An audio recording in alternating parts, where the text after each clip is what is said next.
Pemirsa, hari ke-8 banjir di Kabupaten Karawang, Jawa Barat makin meluas dengan ketinggian air hampir 3 meter. Bahkan ribuan warga masih bertahan di pengungsian.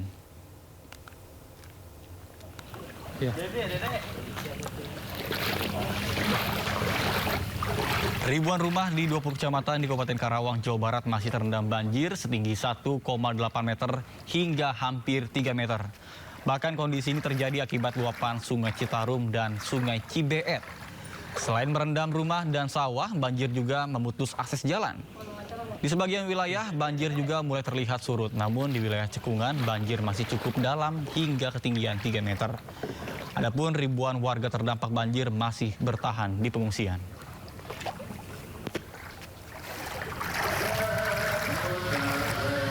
Sementara itu banjir juga menerjang Pati, Jawa Tengah. Bahkan hingga hari ke-15, banjir masih mengepung pemukiman warga. Pihak pemerintah Kabupaten Pati menyatakan hingga Minggu masih ada 50 desa di Bumi Minatani yang masih terendam banjir.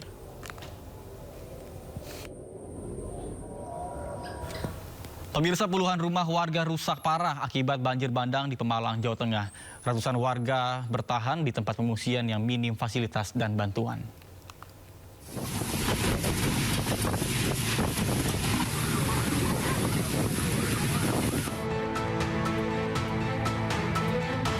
Proses evakuasi material terus dilakukan oleh warga, relawan, BPBD, TNI, dan Polri akibat banjir bandang di Desa Penakir, Kecamatan Pulau Sari, Kabupaten Pemalang, Jawa Tengah. Banjir bandang datang secara tiba-tiba pada Jumat malam yang membawa batu-batu besar serta material kayu dari lereng Gunung Selamet. Akses jalan dan jembatan putus, serta puluhan rumah rusak parah, bahkan sebagian diantaranya rata dengan tanah. Akibat kejadian ini, satu orang warga, Tanto 33 tahun, dilaporkan meninggal dunia, sementara puluhan warga lainnya mengalami luka-luka. Kini sebanyak 630 jiwa terpaksa mengungsi di kantor kecamatan dan gedung NU Pulau Sari. Di tempat pengungsian, warga mengaku kesulitan karena kamar mandi terbatas dan minimnya ketersediaan air bersih.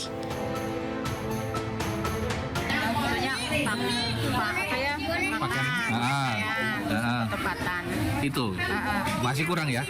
MCK untuk mandi itu tempat mandi kurang nggak? Kurang ya. kurang Airnya kurang, minim.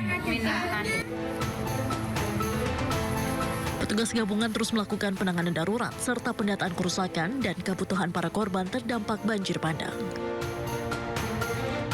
Dari Pemalang, Jawa Tengah, Suryono Soekarno Anyus melaporkan. Pemirsa, banjir bandang melanda sejumlah titik di Kabupaten Pemalang, Jawa Tengah. Bahkan luapan sungai dari wilayah hulu membawa material sedimen berupa lumpur, batu, dan kayu yang menerjang pemukiman warga.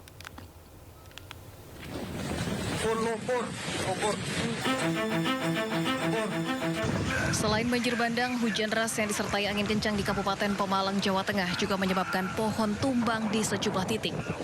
Desa Penakir, Pulau Sari, porak-poranda menyisakan batang pohon berserakan di jalanan.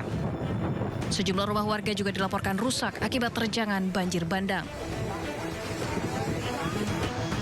Petugas gabungan yang tiba di lokasi berupaya mengevakuasi sisa material yang terbawa banjir bandang. Pohon-pohon besar yang menutup jalan serta permukiman mulai dipotong untuk dipindahkan. Selain tertutup batang pohon, jalanan desanya Lembeng, Pulau Sari juga dipenuhi lumpur. Kawasan objek wisata pemandian air panas Guci, Kecamatan Bumi Jawa, Kabupaten Tegal, Jawa Tengah juga terdampak banjir bandang. Pancuran 13 hancur, 3 jembatan dilaporkan putus dan sejumlah fasilitas yang ada di kawasan wisata Guci juga rusak. Di lereng Gunung Selamet, hujan dengan intensitas tinggi memicu banjir bandang dan angin kencang. Luapan sungai dari wilayah hulu membawa material sedimen berupa lumpur, batu, dan kayu yang menerjang pemukiman warga. Selain merusak pemukiman dan fasilitas umum, banjir bandang ini juga menyebabkan gangguan akses wilayah serta memaksa sejumlah warga mengungsi ke tempat yang lebih aman.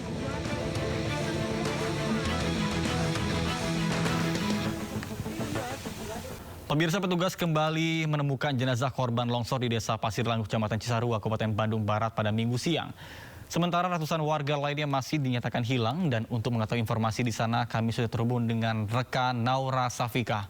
Baik, selamat pagi Naura. Hingga dengan saat ini berapa jumlah korban yang sudah ditemukan? Silakan. Ya, selamat pagi Nata dan juga pemirsa. Hingga saat ini 25 kantong jenazah berhasil ditemukan, di mana diantaranya 11 telah berhasil diidentifikasi dan 80-nya kurang lebih ini masih belum ditemukan atau masih dinyatakan hilang. Dan saat ini tepat berada di belakang saya, ini merupakan akses menuju ke titik longsor, ya, di mana ini merupakan titik yang terparah di Desa Pasir Langu, Kabupaten Bandung Barat. Dan memang di sini untuk titik atau rescue-nya ini ada 3 zona yang berbeda. Ada salah satunya ini adalah zona A1. Kalau misalnya kita naik lagi itu ada di zona A2 dan masih ada zona lainnya lagi. Dan kalau misalnya untuk pencarian korban ini setiap harinya selalu dilakukan selama 24 jam penuh. Namun kalau misalnya pagi hari ini memang tadi sempat dimulai agak sedikit terlambat, yaitu dimulai tadi pada pukul 8 waktu Indonesia Barat dikarenakan faktor cuaca yang buruk. Dan bisa dilihat memang untuk cuaca saat pagi ini lumayan berkabut dan cukup dingin untuk udaranya. Jadi memang ada sedikit keterlambatan untuk pencarian korban. Namun pastinya tim gabungan dari SAR dan juga relawan tadi sudah mulai melakukan pencarian korban dengan adanya bantuan alat berat, dan alat berat tadi sudah dikerahkan dan ditambahkan 1 sehingga untuk total alat berat saat ini sudah ada 3. Namun memang kalau misalnya kita melihat untuk akses jalan di sini, ini aksesnya lumayan sedikit kecil untuk dilalui, baik untuk kendaraan seperti ambulans, kemudian juga kendaraan lainnya, sehingga kalau misalnya untuk alat berat yang ukurannya lebih besar, ini akan sedikit susah untuk aksesnya menuju ke sini, sehingga untuk alat berat yang digunakan ini merupakan alat berat yang berukuran kecil. Namun tetap ini akan diusahakan dan dimaksimalkan untuk pencarian korban karena memang masih ada beberapa yang tertimbun, dan juga untuk keluarga yang menunggu di posko pengungsian. Ini posko pengungsian letaknya ada di Balai Desa. Kalau untuk jaraknya dari titik ini ke Balai Desa ini sekitar 3 hingga 4 kilo, dan masih banyak keluarga yang menunggu kabar tersebut. Sementara itu, Nata. Baik, Naura, mungkin apa saja bantuan-bantuan yang sudah diberikan kepada para pengungsi yang selamat di tenda pengungsian?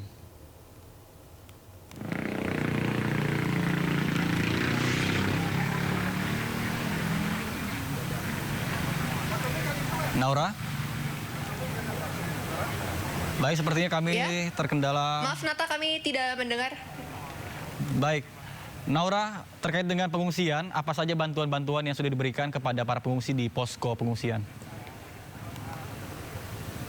Ya, baik Nata, kalau misalnya terkait dengan di posko pengungsian, memang untuk barang-barang sudah diterima oleh para pengungsi, seperti contohnya dari kasur, kemudian selimut, kemudian juga makanan siap saji, kemudian juga obat-obatan. Namun memang kemarin saat kami berada di posko pengungsian, banyak sekali pengungsi yang masih membutuhkan seperti pakaian dalam, kemudian juga pampers bagi bayi dan juga balita. Sementara itu, Nata. Baik, kemudian untuk jumlah korban yang untuk saat ini sudah berhasil ditemukan, update terakhir ada berapa? Dan konfirmasi terkait dengan anggota TNI yang ada puluhan ikut menjadi korban dalam kejadian tersebut, apakah sudah ada informasi lebih lanjut? Ya, Nata, kalau misalnya terkait dengan untuk korban yang ditemukan ini untuk kantong jenazah total ada 25, 11 berhasil diidentifikasi.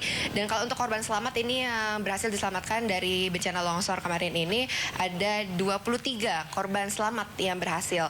Kemudian kalau misalnya terkait dengan informasi dari 23 dari anggota TNI yang menjadi korban, ini kami masih belum mendapatkan informasi tersebut, namun kami akan mencari informasi tersebut dan juga mengupdate kembali kepada Nata dan juga pemirsa. Nata.